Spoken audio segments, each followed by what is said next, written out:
I was able to reconnect with a close friend during my sabbatical that I had not seen in years. We both attended Wisconsin Lutheran High School, where her brother and father were both teachers, and she now teaches art at a private Christian school and attends an evangelical church.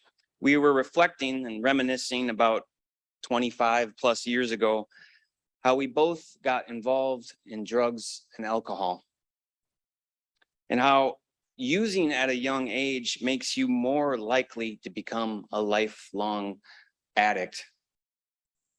It's sort of a crazy mystery, isn't it? Or a stroke of good fortune. We didn't turn out like our dear friend Andy, who's now dead, I said. She responded to me in a soft voice, warm with feeling. It's because you and I have been redeemed. Now, she didn't say I was redeemed by Christ's blood, thank God. But what about Andy? Wasn't he redeemed? But in that moment, I understood redemption better than I ever have. You may have noticed that some of my sermons over the past 6+ years have had to do with reinterpreting old religious language like being born again, grace, soul, faith, so on and so forth, and etc.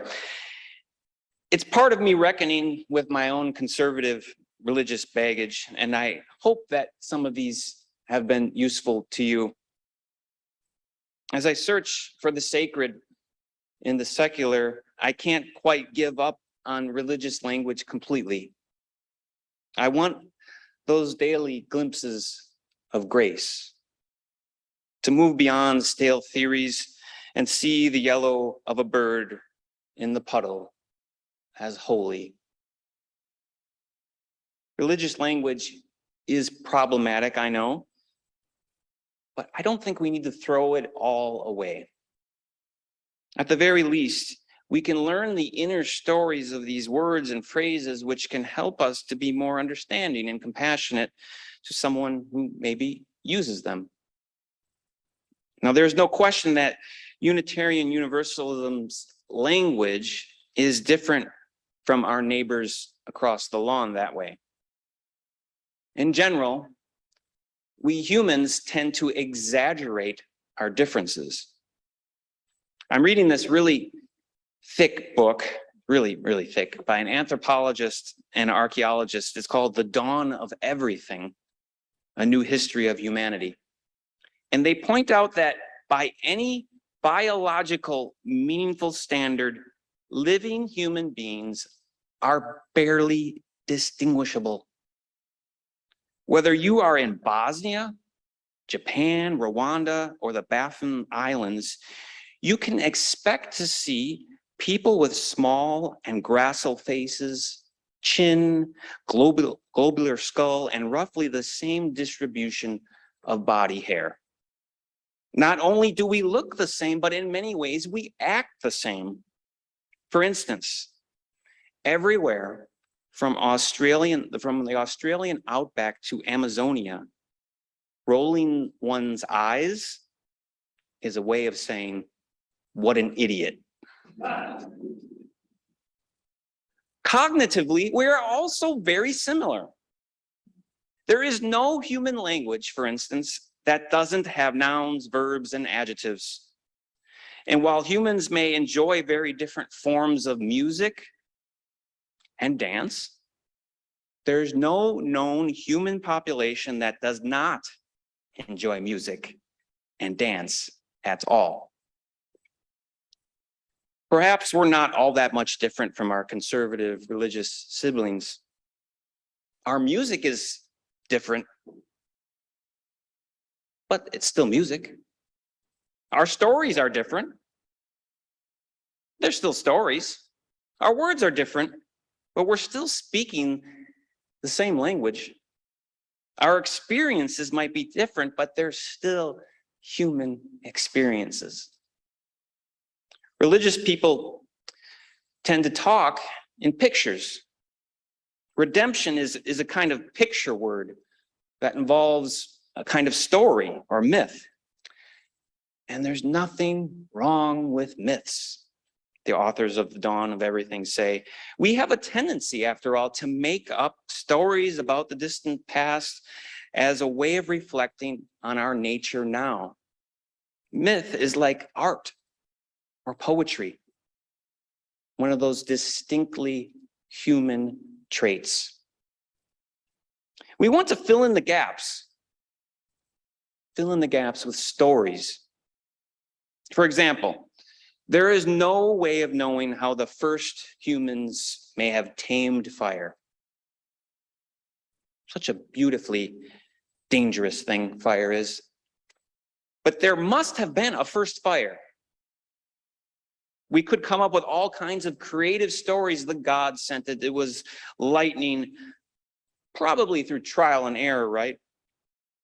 We naturally come up with our own stories to make sense of the world. Now, if someone tells me that I have been redeemed, I'm probably going to get all frustrated and irritated. There is not some cosmic redemptive event that happened. Human nature is not evil. Human nature is good, or at the very least, some in-between gray mess. Christ didn't redeem us with his death. The human condition is not helplessness. Actually, we are helpful. We don't need a get out of hell free card. A person didn't need to die for me to feel free. And the words of Bob Marley still ring true. Free yourself from mental slavery. None but ourselves can free our minds.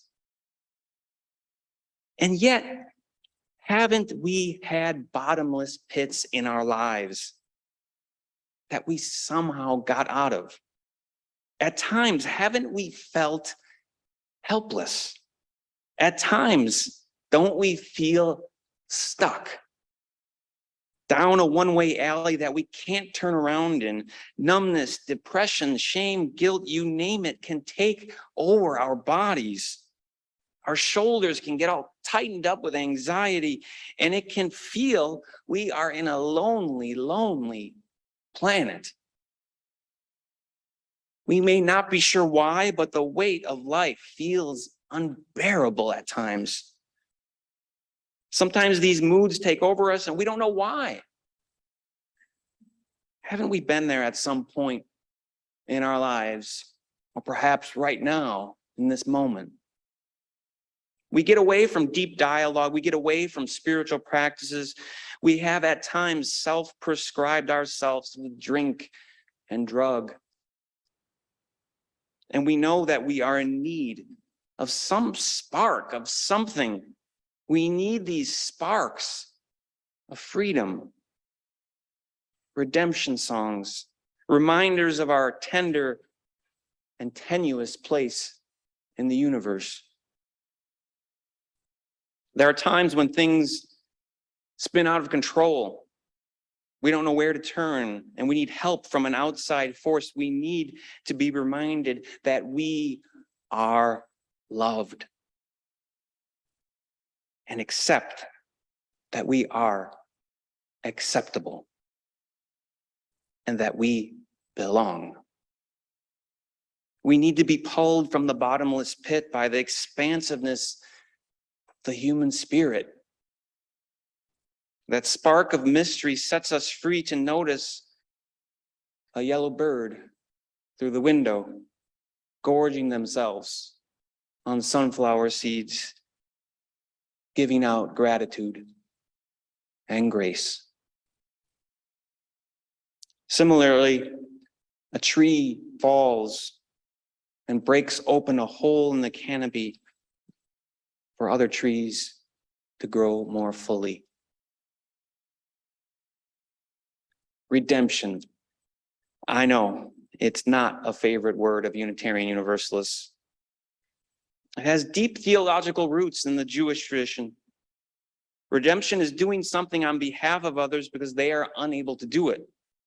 A redeemer is one who, for instance, may pay someone's debt who can't afford it. God becomes the ultimate redeemer. Christianity took it a step further, needing a redemptive event to pay for our sin debt. And Unitarian Universalists have disagreed with this from our beginnings. We don't need an intermediary person. We can go directly into the experience of transcendent love. We can go directly to the source of wonder and mystery that is affirmed in all cultures. It renews and redeems us, opening us up to the forces that create and uphold life. There are hills and valleys in the terrain of life, this we know. And sometimes we need navigation devices. We have all been in the valleys and need spiritual and emotional redemption.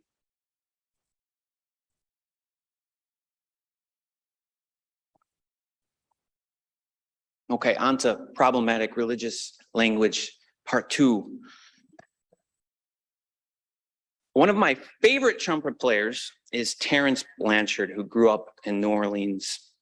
Years ago now, he made an album entitled A Tale of God's Will, a Requiem for Katrina. The music is sublime. It is powerful. I listen to it deeply and often.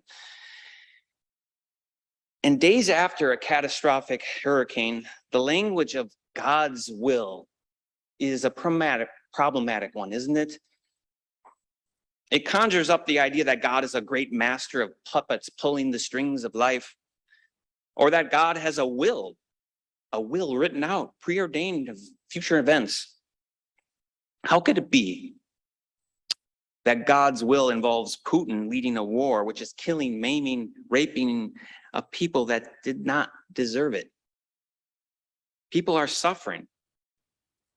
How could it be God's will to allow a hurricane? But as we all know, there is so much out of our control. When people say God's will, we could translate that into a deep acceptance of the ambiguity of life, a deep acceptance that life is unfair, a deep acceptance that many things, including hurricanes, are outside of our control. God's will is a great letting go, the great force of life that is inside us and outside of us. God's will is the gentle spark of letting things be. Hurricane Ian forces us to realize that life is not a beach and that global climate change is real. And we can't pretend that we can build houses on sandbars in the ocean any longer. God's will is simply listening to life and adjusting our lives to fit reality.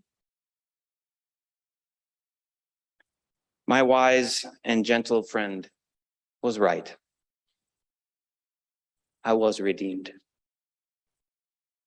Haven't we all been redeemed one time, or perhaps need daily redemption? Not a one-time event. Every time someone loved you into who you are today. Every time we took a deep, present breath in the face of chaos. Every time we reflect honestly, every time we lay out our problems on the altars of life, admitting that there are forces outside of us. Those are stories of redemption. Won't you help me sing these songs of freedom? It's all we've ever had. Redemption songs. Amen. Ashe. So may it be.